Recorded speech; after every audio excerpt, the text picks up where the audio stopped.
नमस्कार मित्रमैत्रिणींनो, आज परत एकदा मी तुमच्यासाठी पराठ्याचा एक नवीन प्रकार घेऊन आले आहे. यापूर्वीही मी पराठ्याचे विविध प्रकार तुमच्यासोबत शेअर केले आहे. ते तुम्ही माझ्या चॅनलवर जाऊन बघू शकता.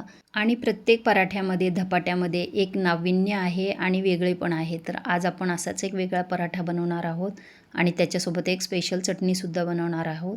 तर लगेच आपण बनवायला सुरुवात करूया. तर एक मोठी परात घेतली आहे. त्याच्यात अर्धा कप मी इथे भाजणीचं पीठ घेतलं आहे. तर त्याची रेसिपी लिंक मी डिस्क्रिप्शनमध्ये देईनच तुम्हाला, ते घरी कसं तयार करायचं. त्यासोबत 1/4 कप चणा डाळीचं पीठ घेतलं आहे. त्यानंतर 1/4 कप आपण मक्याचं पीठ घेतलं आहे, जे मका दळून आणला जातो गिरणीतून, ते पीठ घेतलं आहे. आणि दोघातलं अंतर तुम्ही बघू शकता.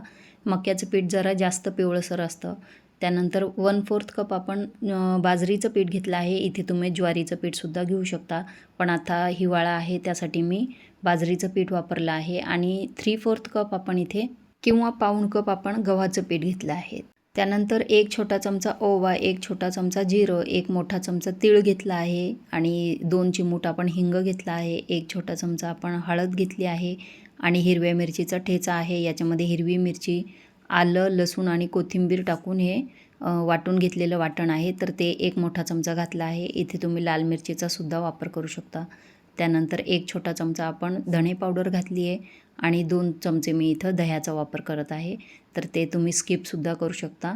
आणि त्यानंतर चवीपुरतं मीठ घालायचं. आता इथे आपण घेतली आहे ही चंदन बटवाची भाजी. तर ही व्यवस्थित मी निवडून घेतली आहे आणि ती भाजी अशी असते, हे बघा, थोडीशी गुलाबीसुद्धा असते आणि थोडीशी अशी पांढरटसुद्धा असते.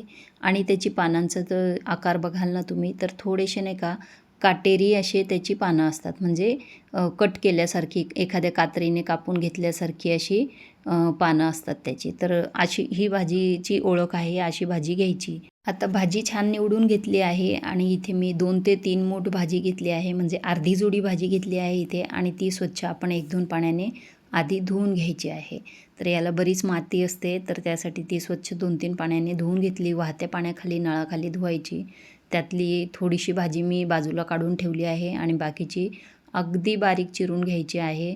तर या भाजीचे गुणधर्मही जाणून घेऊया. तर चंदन बटवा ही पचन सुधारण्यास मदत करते, वजन कमी करण्यास मदत करते. शिवाय केस, त्वचा आणि डोळे यांसाठी सुद्धा ते फायदेशीर आहे. शिवाय किडनी स्टोनचा धोका कमी करते आणि शक्तिवर्धक आहे. रक्तसुद्धा शुद्ध करते.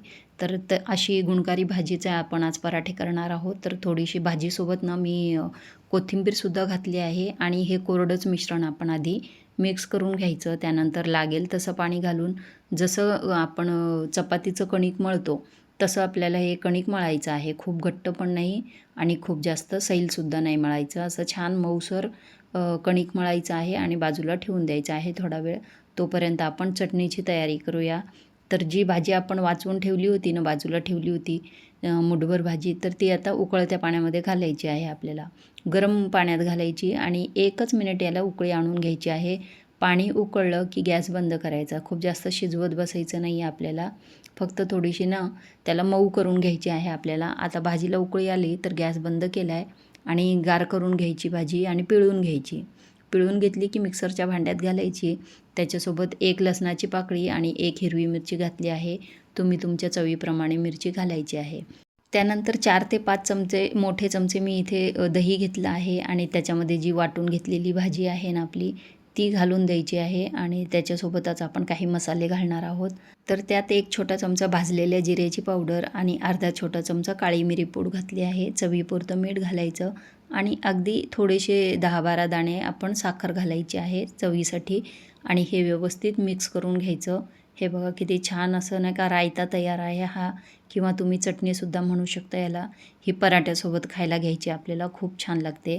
आता या चटणीला ना एक तडका द्यायचा आहे. तर त्यासाठी तडका पॅनमध्ये थोडं तेल टाकायचं आणि अर्धा छोटा चमचा मोहरी, अर्धा छोटा चमचा जिरं घालायचं. 1 सुकी लाल मिरची घातली आहे आणि चिमूटभर हिंग घालून हा कडकडीत तडका आपण याच्यावर घालायचा चटणीवर. मस्त असं खमंग अशी फोडणी बसली ना की खूप छान लागते ही चटणी.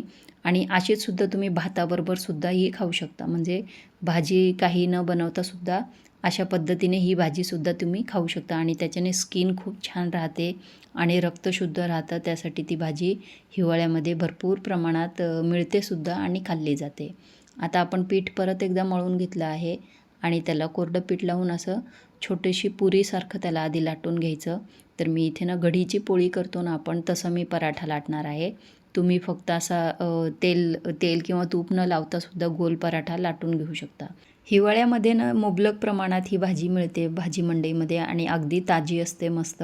तर या भाजीपासून ना बरेच वेगवेगळे पदार्थ बनवले जातात. तर आज मी ना पराठे बनवले आहे. तर एवढे छान झाले ना, एवढे खमंग आणि खुसखुशीत मस्त झाले पराठे. तर आपण यामध्ये ज्या पिठांचा वापर केला आहे, जसं की भाजणीचं पीठ आहे किंवा नाही का मक्याचं पीठ आहे, तर ते अवेलेबल नसेल तुमच्याकडे तर तुम्ही इथे तांदळाचं पीठसुद्धा वापरू शकता किंवा नाचणीचं पीठसुद्धा वापरून हे पराठे बनवू शकता. आता पराठा आपण हलक्या हाताने लाटून घ्यायचा. अगदी छान असा मस्त, खूप जास्त पातळ लाटायचं नाही कारण हे लगेच तुटायला लागतं. त्यासाठी नंतर वरून थोडंसं तीळ लावून घेतलं आहे आणि परत त्यावरनं लाटणं थोडंसं फिरवून घ्यायचं म्हणजे तीळ पडत नाही. आता ते तवा तापला की आपण त्याला थोडंसं तुपाने किंवा तेलाने ग्रीस करायचं आणि खमंग असा पराठा दोन्ही बाजूने तूप किंवा तेल लावून नाही का भाजून घ्यायचा आहे. मस्त हा पराठा लागतो आणि त्यात जे आपण मक्याचं पीठ वापरलं आहे ना, ते विशेषतः तुम्ही बघितलं असेल की नॉर्थ इंडियन जे आहेत किंवा उत्तर भारतीय लोकं आहेत, ते मक्याचं पिठाचा वापर करतात ह्या दिवसांमध्ये.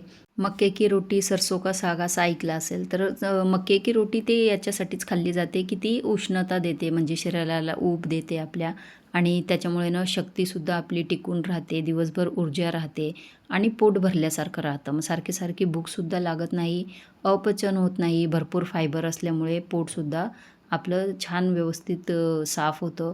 त्यासाठी ते ह्या दिवसामध्ये वापरलं जातं. तर असेच मी नाही का खमंग असे पराठे मस्त लालसर असे भाजून घेतले आहे आणि मस्त झाले. एकदम सुगंध एवढा छान येतो आहे ना याचा, म्हणजे आता मी तुम्हाला सांगू कसं शब्दांमध्ये, एवढा छान सुगंध येतो आहे त्याचा. मस्त हा आपली चटणी तयार आहे. आता गरमागरम पराठ्यांबरोबर ही चटणी खायला घ्यायची आणि रेसिपी आवडली असेल तर मालाज किचनला लाईक, शेअर आणि सबस्क्राईब करायला विसरू नका. आणि तुम्हाला आणखीन कोणते पदार्थ माझ्याकडून बघायला आवडतील तेही तुम्ही कमेंट बॉक्समध्ये सांगू शकता.